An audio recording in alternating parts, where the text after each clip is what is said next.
வன்முறையை தூண்டும் வகையில் ரீல்ஸ் வெளியிட்டால் வலைத்தள நிறுவனங்களுக்கு விரைவில் கடிதம் அனுப்பப்படும் என சென்னை காவல் ஆணையர் அருண் தகவல் தெரிவித்திருக்கிறார். முழு விவரங்களோடு இணைகிறார் நமது செய்தியாளர் சசிதரன்.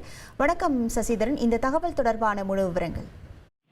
சமீப காலமாக இன்ஸ்டாகிராம் சமூக வலைதள பக்கத்தில் கத்தியை வைத்து கேக் வெட்டுவதும், இன்ஸ்டாவில் பைக் ஓட்டி சாகசத்தில் ஈடுபடுவதும், மற்றொரு சமூகத்தை இழிவுபடுத்தி வீடியோக்கள் வெளியிடும் சம்பவங்கள் தொடர்ந்து வாடிக்கையாகி வரக்கூடிய நிலையில் இது தொடர்பாக இன்ஸ்டாகிராம் நிறுவனத்திற்கு கடிதம் எழுத இருப்பதாகவும் அரசு மூலமாக அந்த கடிதம் அனுப்பப்படும் என சென்னை காவல் ஆணையர் ஒரு தகவலை தெரிவித்திருக்கிறார். இதில் ஆன்லைன் துன்புறுத்தல், வெறுப்பூட்டும் பேச்சு, புகைப்படங்கள் தவறாக பயன்படுத்துதல், மிரட்டல், ஆன்லைனில் பின்தொடர்ந்து தொந்தரவு செய்தல், ஆபாசமான விஷயங்களை அனுப்புதல், பல விஷயங்கள் டிஜிட்டல் வன்முறையின் ஒரு பகுதியாக இருக்கிறது.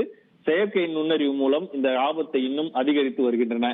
இதனால் இந்த சமீபத்தில் நடைபெற்றக்கூடிய இந்த நெல்லை ஆணவ கொலை சம்பவத்தை உதாரணமாக வைத்து இரு தரப்பினரிடையே மோதல் ஏற்படும் வகையில் அந்த கருத்து மோதல்கள் சமூக வலைதளங்களில் நடக்கிறது. இது போன்ற பிரச்சனைகள் முகநூலில் நடப்பதில்லை. மெட்டா நிறுவனத்தால் நடத்தப்படும் முகநூலில் நடைபெறுவதில்லை.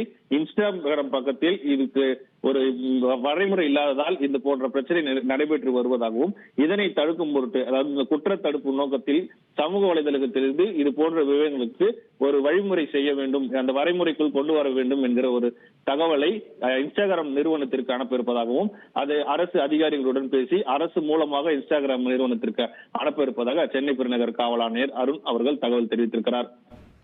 உங்கள் விவரங்களுக்கு நன்றி சசிதரன்.